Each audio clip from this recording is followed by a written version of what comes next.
E aí, nono, tudo bem? Voltei. Vamos falar sobre o capítulo 19 agora?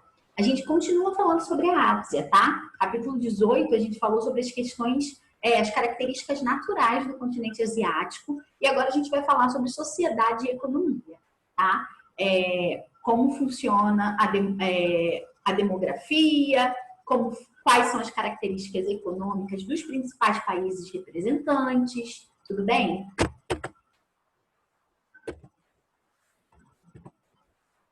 Primeira coisa que eu coloquei aqui para vocês já sabem, porque eu falei sobre isso lá na introdução, quando a gente estudou a regionalização do continente asiático, tá? Ele é o continente mais populoso do planeta.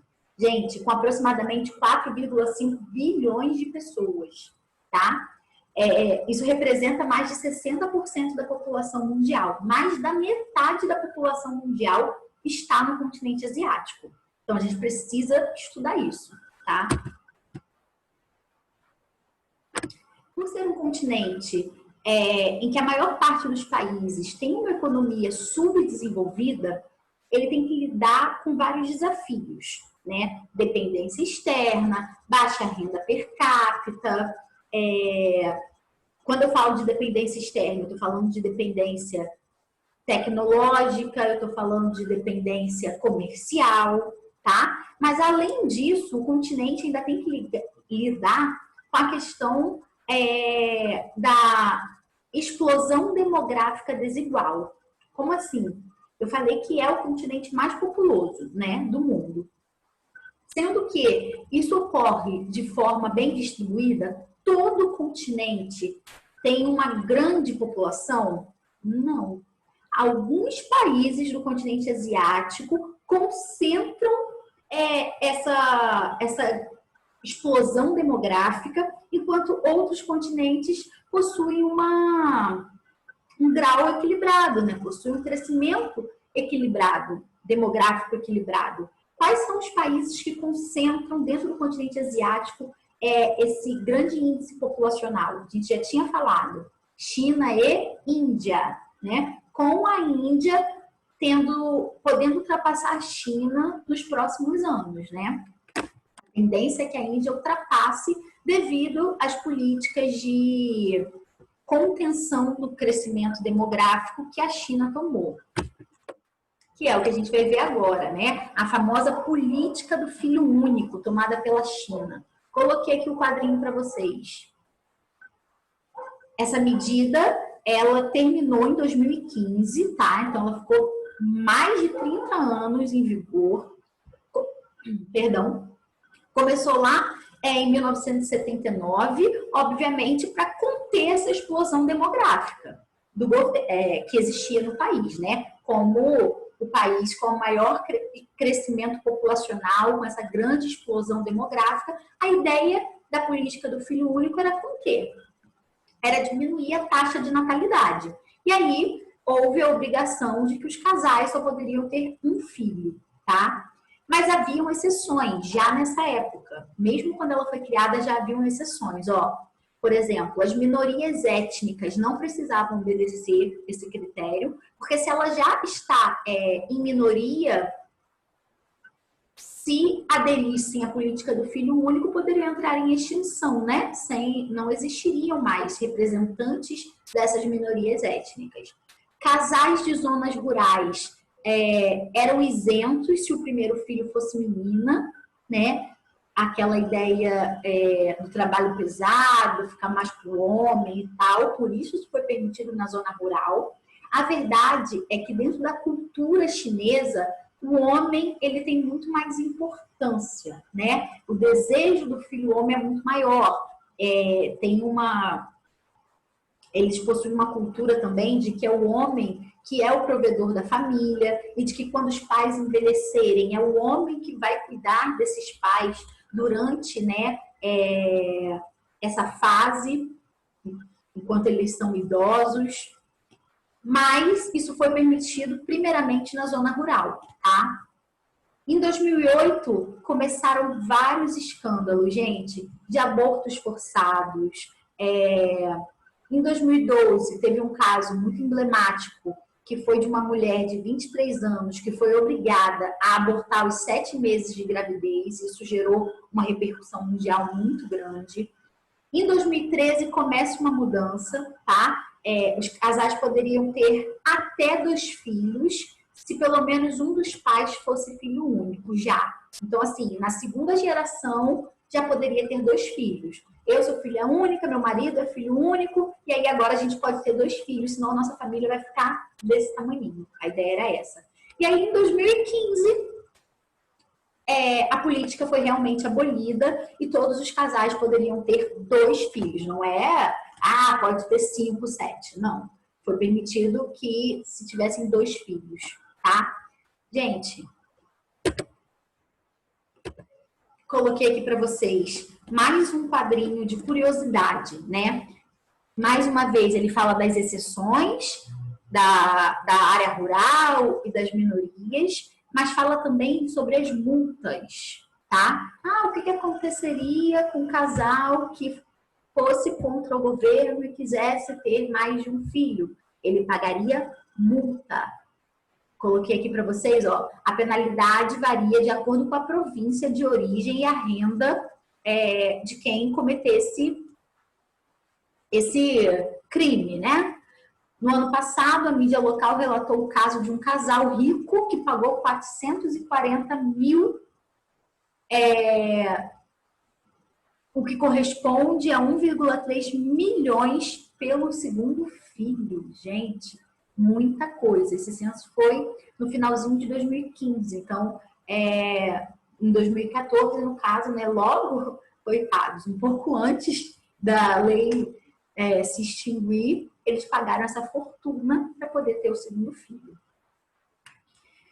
Dados do censo chinês mostraram também aqui que a fertilidade era de 1,7 por mulher, que no país existiam 210 milhões de filhos únicos por causa dessa política, e que Shidu, país que perderam o filho único, pais que perderam o filho único, 1 milhão de pais que perderam seu filho único. Gente, muito triste esses dados, né? Apesar da política do filho único ter tido sucesso para a ideia inicial, que foi conter a explosão demográfica, ela também teve várias consequências, né? E essa é uma delas. O aumento do número de abortos foi uma, o número de pais que perderam seus filhos únicos também é outra.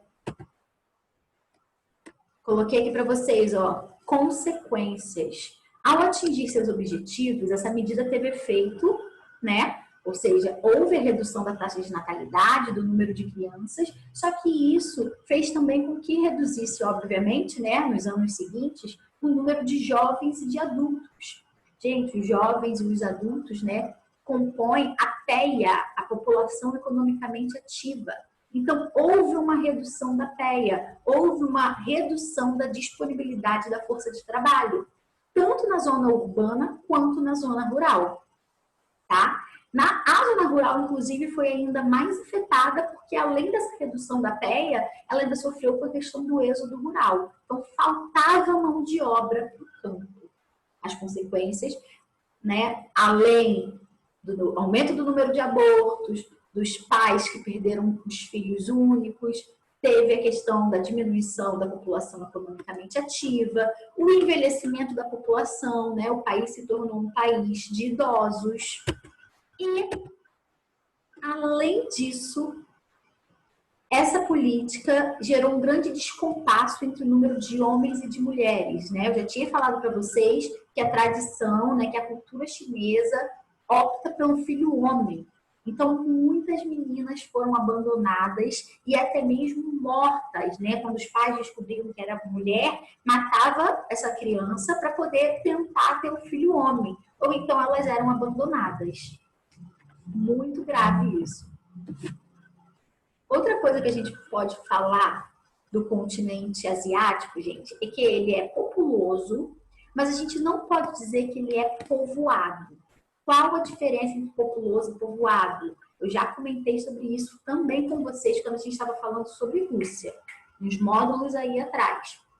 Populoso é quando eu falo do número absoluto de pessoas dentro daquele território, né? O número absoluto da população é muito grande. O número total da população é muito grande. Então, é sim um continente populoso. Só que essa população, ela não é bem distribuída pelo território. Então, a gente não pode dizer que ele é povoado. Toda vez que eu falo sobre povoamento, eu estou falando sobre a distribuição da população no território. Eu estou falando de densidade demográfica, o número de habitantes por quilômetro quadrado, que é inclusive o que esse mapinha mostra para vocês. Ó. Quanto mais escuro, maior é a aglomeração de pessoas, né? Quanto mais marrom. Então, aqui mostram as cidades com a maior aglomeração. Xangai, Tóquio, Calcutá. E quanto mais claro, menor é a aglomeração. Olha quantas áreas bem clarinhas, com menos de 1 habitante por quilômetro quadrado, a gente consegue achar no continente asiático. Outras com de 1 a 10 habitantes por quilômetro quadrado, que ainda é muito pouco, tá? Isso faz, gente, com que alguns países, algumas cidades tenham grandes formigueiros humanos, uma concentração muito grande de pessoas, enquanto outras áreas passem, né, pelo chamado vazio demográfico. Praticamente não tem habitantes. É uma área praticamente vazia. Economia. O que a gente pode falar da economia asiática é que ela não é homogênea. Como assim? Todos os países do continente asiático possuem o mesmo grau de desenvolvimento ou um grau semelhante de desenvolvimento? Não. O que a gente pode dizer é que a maior parte do continente pode se encaixar dentro do subdesenvolvimento, tá? Essa é uma característica comum dentro dos países asiáticos. Sendo que existem aqueles países emergentes, aqueles países que possuem uma economia crescente. Existe, por exemplo, o Japão, que é uma grande potência econômica, e existem países extremamente pobres, extremamente fracos economicamente, com baixa diversidade industrial, baixo PIB, baixa renda per capita, tá? Por isso que a gente não pode dizer que a economia é homogênea. Alguns países, né, esbarram na questão natural, como barreira, né, possuem características anecúmenas, lembra? Que são aquelas características que não favorecem a sobrevivência, como, por exemplo, áreas montanhosas, áreas desérticas, isso é muito comum, isso dificulta, né, tanto a criação de cidades, como a própria plantação no campo. E agora a gente vai falar sobre as principais caras desse continente asiático, né? São os tigres asiáticos, os novos tigres, a China e o Japão, tá? Vamos falar um pouquinho sobre eles. Primeiro, tigres asiáticos. Quem são eles? Gente, tigres asiáticos são 4 países, tá?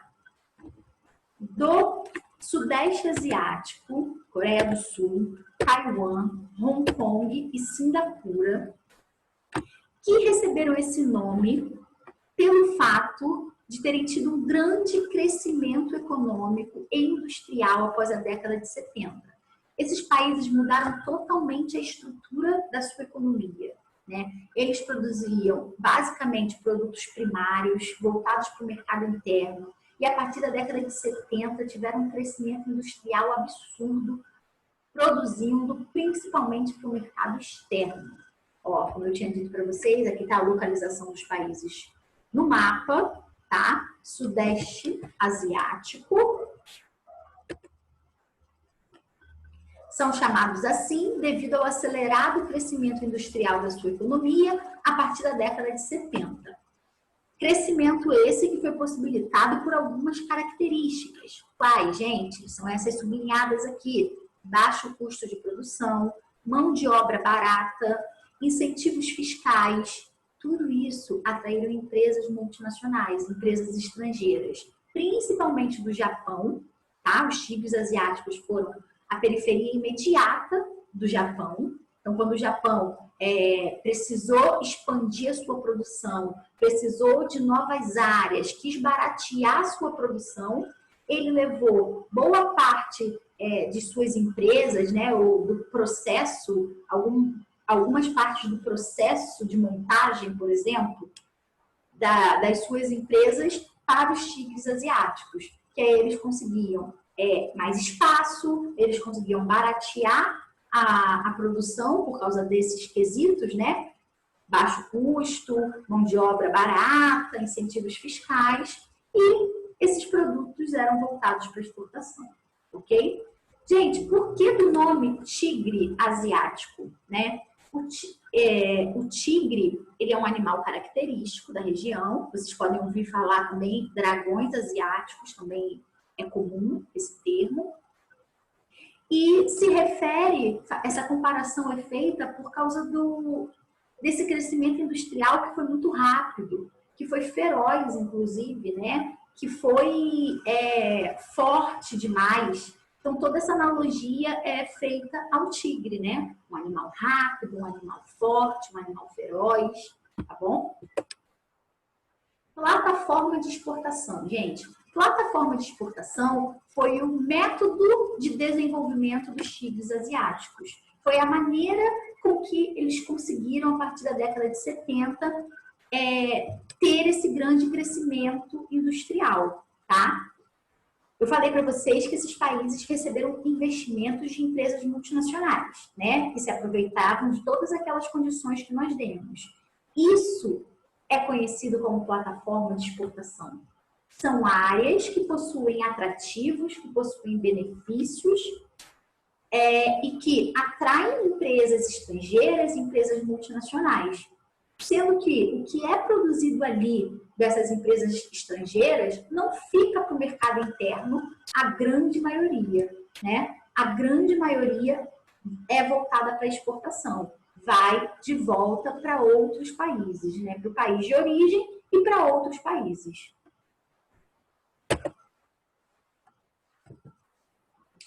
Novos tigres, gente. Existem os novos tigres asiáticos, ou o que a gente chama de tigres de segunda onda. Esses novos tigres, eles são próximos geograficamente dos tigres asiáticos. Eles são Indonésia, Vietnã, Malásia, Tailândia e Filipinas. E eles começam a se desenvolver industrialmente a partir da década de 90, quando os tigres asiáticos já estão saturados, quando os tigres asiáticos já alcançaram um grau de desenvolvimento maneiro. E aí, quando eles alcançam esse grau de desenvolvimento maneiro, já não tem mais como ter uma mão de obra tão barata, os atrativos já não são mais os mesmos. E agora eles buscam outros países com esses mesmos atrativos, tá? Sendo chamados de novos tigres. Eu tinha dito que os tigres, eles tinham se tornado a periferia, né, imediata do Japão. Os novos tigres, eles se tornaram a periferia imediata dos tigres asiáticos, né? E aí, quando os tigres asiáticos começam a produzir, por exemplo, produtos industriais de mais tecnologia, né, com maior valor agregado, os produtos das indústrias mais tradicionais passam a serem produzidos, né, devido ao barateamento da produção, nos novos tigres. Tudo bem? China. Vamos falar sobre esse sobre esse gigante, né? O país é o país com o maior crescimento econômico do mundo na atualidade, tá, gente? A China cresce mais ou menos 10% anualmente. Isso é muita coisa, tá? Então, é um país que cresceu muito nos últimos anos, principalmente com a exportação, com a produção e exportação de produtos básicos, produtos com baixo valor agregado, com baixo custo de produção, tá? Roupas, comida, eletrônicos simples, né? Sem muita tecnologia.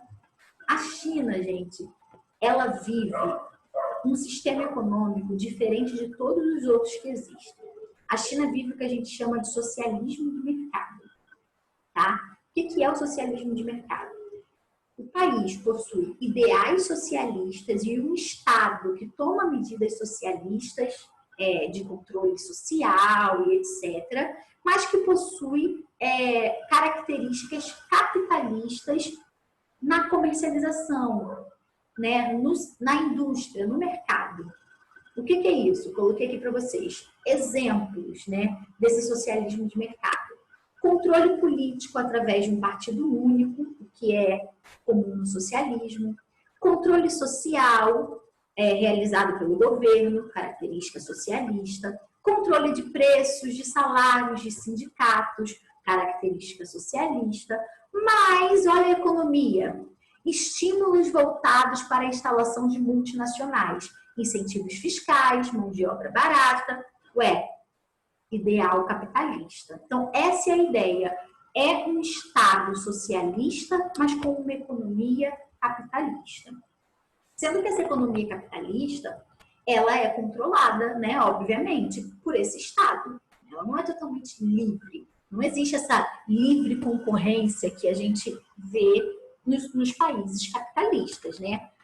O que a China fez? Criou as chamadas ZEIs, Zonas Econômicas Especiais. As ZEIs, elas ficam no litoral, ó, mapinha. Aqui no litoral chinês, são esses pontinhos aqui em amarelo. E elas são as áreas que foram selecionadas para receber essas empresas internacionais, né? Para onde as empresas podem se estabelecer, produzir e etc. Foi como se fosse a área selecionada para o desenvolvimento capitalista chinês. Japão.